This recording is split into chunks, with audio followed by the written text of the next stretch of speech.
Good morning student. Class 10th की 8th poem है बेटा हमारी संगतकार, जिनके लेखक हैं मंगलेश डबराल जी।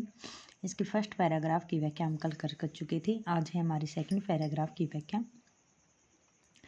तार सप्तक में जब बैठने लगता है उसका गला, प्रेरणा साथ छोड़ती हुई उत्साह अस्त होता हुआ, आवाज से राख जैसा कुछ गिरता हुआ, तभी मुख्य गायक को ढांढस बंधाता।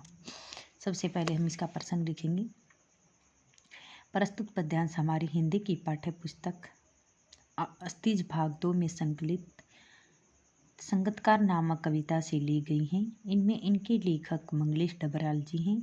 इन्होंने इन पंक्तियों में कि जब मुख्य गायक का गला अपने संगीत के स्वरों को गाते हुए बैठ जाता है तो उस समय संगतकार उसको सांत्वना देते हुए कह रहा है कि यानी कि वह इंसानियत के नाते उसे प्रकट करता है। मुख्य गायक के गायन की सहायता ही नहीं देता बल्कि वह उसकी इंसानियता को भी प्रकट करता है। उसके बाद में इसकी व्याख्या है। तार सप्तक। तार सप्तक होते हैं संगीत के 7 स्वर में जब बैठने लगता है उसका गला,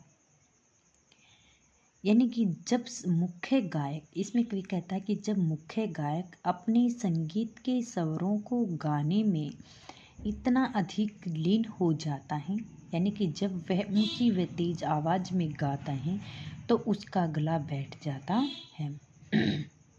जब मुख्य गायक अपने संगीत के स्वरों को, 7 स्वरों को ऊंची आवाज में गाने लगता है तो उसका गला बैठ जाता है।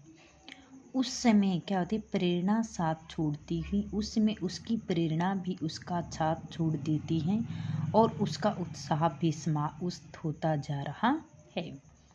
उसमें उसकी प्रेरणा भी उसका साथ छोड़ देती है और उसका उत्साह भी अस्त होता हुआ जा रहा है। आवाज से राख जैसा कुछ गिरता हुआ, उस समय ऐसा प्रतीत होता है जिस प्रकार से जलता हुआ अंगारा कुछ समय के बाद बुझ जाता है, यानी कि वह राख में परिवर्तित हो जाता है। उसी प्रकार से मुख्य गायक की आवाज भी धीरे धीरे धीमी पड़ जाती है।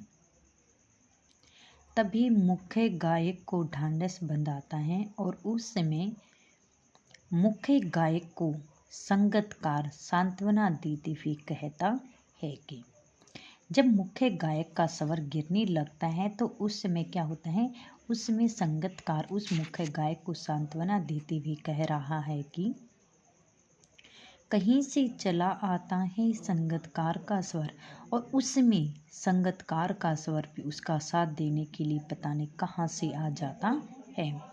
उस संगतकार की आवाज़ भी उस मुख्य गायक की आवाज़ के साथ मिल जाती है। कभी कभी वह यूं ही दे देता है उसका साथ, यानी कि संगतकार कभी कभी मुख्य गायक का साथ ही वैसे ही दे देता है, यह बताने के लिए कि वह अकेला नहीं है। यानी कि संगतकार मुख्य गायक को यह बताना चाहता है कि वह अपने जीवन में अकेला नहीं है। उसके साथ साथ में संगतकार ये बताना चाहता है कि उसके साथ में मैं भी हूँ, वह अकेला नहीं है। जब उसके गाते समय उसके गायक जो होते हैं, उसका जो गान होता है, संगीत होता है, जब वह धीमा पड़ जाएगा तो उस समय संगतकार उसके साथ ही है और यह फिर से गाया जा चुका सकता है। यानी कि संगतकार उसे मुख्य गायक से कहता है कि यह संगीत का जो स्वर है ये है दोबारा से फिर भी गाया जा सकता है, कि जो आप पहले ऊंची तेज आवाज़ में अपने संगीत के स्वरों को गा रहे थे और वही ऊंची आवाज़ में फिर से इस संगीत के स्वर को आप गा सकते हो। और गाया जा चुका राग, और यह राग और यह संगीत आपका गाया भी जा चुका है। और उसकी आवाज़ में जो एक हिचक साफ सुनाई देती है, यानी कि जब वह मुख्य गायक की आवाज़ के साथ अपने संगीत के स्वरों को मिला रहा होता है तो उस समय संगीतकार की आवाज़ में एक हिचकिचाहट सी, एक कंपन सी साफ सुनाई दे रही है, एक कंपनता सी सुनाई देती है। या अपने स्वर को ऊंचा ने उठाने की जो कोशिश की है उसने यानी कि संगीतकार ने जब मुख्य गायक के सामने अपने संगीत के स्वरों को वह ऊंचा उठाने की कोशिश की। वह अपने स्वरों को ऊंचा उठाना नहीं चाहता, वह ये नहीं दिखाना चाहता कि मैं मुख्य गायक से अधिक गा सकता हूँ, बल्कि उसकी यह विफलता नहीं समझनी चाहिए। उसने की मनुष्यता समझा जाना चाहिए। उस संगीतकार ने तो केवल अपनी इंसानियत के नाते ही संगीतकार का साथ दिया था। तो वह उसे ये बताना चाहता है कि वह मुख्य गायक अपनी असफलता न समझे कि मैं उसके साथ गा रहा हूँ ऊंची आवाज़ में, उसकी आवाज़ धीमी पड़ गई है, बल्कि मैं तो अपने स्वर को ऊंचा नहीं उठाने की कोशिश करता था, बल्कि इंसानियत के नाते मैंने आपका साथ ही दिया है। इसके बाद में फिर इसका विशेष लिखना है कि इन पंक्तियों में संगीतकार मुख्य गायक के साथ है, संगीत के स्वरों को गाता हुआ प्रतीत होता है। भाषा सहज व सरल भी है, अभिधात्मक शब्द शक्ति है, प्रसाद गुण है, ऐतुकांत छंद है, अनुप्रास उपमा रूपक उत्प्रेक्षा आदि अलंकारों का प्रयोग भी किया गया है और इसमें खड़ी बोली भी है। तो कल हमने की थी फर्स्ट और सेकंड दोनों पैराग्राफ की व्याख्या। आज इसके क्वेश्चन आंसर शुरू करते हैं। अवतरण में निहित भाव को स्पष्ट कीजिए। सबसे पहले करने इसका भाव बताना है कि संगीतकार की विशेषता और उसके श्रेष्ठ गुणों को प्रकट करते हुए मुख्य गायक को गायने की सहायता ही नहीं देता, बल्कि वह इंसानियत के नाते उसके साहस को बढ़ाता भी है। तार सप्तक क्या है? संगीत के सात स्वर। तार सप्तक क्या होता है? संगीत के साथ शुद्ध स्वर होते हैं। ध्वनि की ऊंचाई नीचाई के आधार पर संगीत के 3 सप्तक माने जाते हैं: मध्यम सप्तक, तार सप्तक और मंदक सप्तक। जब ध्वनि मध्यम सप्तक में से ऊपर होती है तो उसे तार सप्तक ही कहा जाता है। बैठने लगता है उसका गला से क्या तात्पर्य है? जब मुख्य गायक अपने संगीत के स्वरों को ऊंची आवाज में गाता है तो उस समय उसका गला बैठता हुआ, कुछ समय के पश्चात उसका गला बैठता हुआ प्रतीत हो रहा है। आवाज से राख जैसा कुछ गिरता हुआ का अर्थ स्पष्ट कीजिए। इसमें आएगा कि आवाज जैसा राख गिरता हुआ, उसका बुझता हुआ सा स्वर। जिस प्रकार से जलता हुआ अंगारा कुछ समय के पश्चात बुझ जाता है, वह राख में परिवर्तित हो जाता है, उसी प्रकार से मुख्य गायक की आवाज़ भी धीमी पड़ जाती है। मुख्य गायक का साथ कभी कभी कौन दे देता है? मुख्य गायक का साथ कभी कभी संगीतकार दे देता है। और क्यों? क्योंकि उसे यह बताने के लिए कि वह अकेला नहीं है। संगीतकार की आवाज़ में हिचक क्यों सुनाई देती है? संगीतकार की आवाज़ में हिचक सुनाई देती क्योंकि वह मुख्य गायक का मान सम्मान करते भी अपने स्वर को ऊंचा नहीं उठाना चाहता है। संगीतकार की मनुष्यता किसे समझा जाना चाहिए? संगीतकार के द्वारा अपने स्वर को जानबूझकर ऊंचा न उठाने की और उसकी मनुष्यता को समझा जाना चाहिए।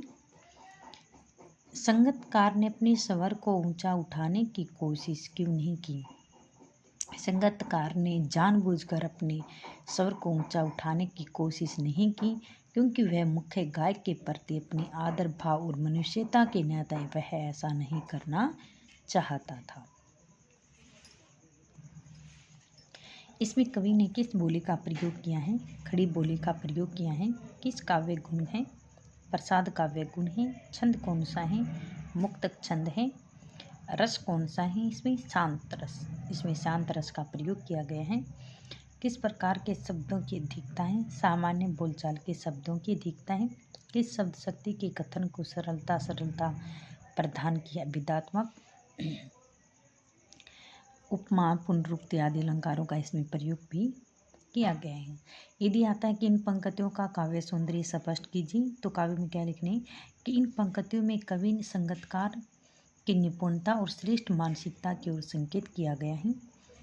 भाषा सहज व सरल है, खड़ी बोली भी है, प्रसाद गुण है, मुक्तक छंद, शांत रस अभिधात्मक शब्द शक्ति है।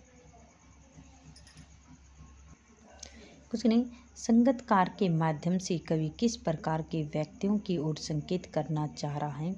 संगतकार के माध्यम से कवि विवश या ज्ञान के उत्सुक व्यक्तियों की ओर संकेत करना चाहता है, क्योंकि वह बताना चाहता है कि वह मुख्य गायक का छोटा भाई है या उसका शिष्य है या कोई दूर से आया भाव उसी का कोई रिश्तेदार है।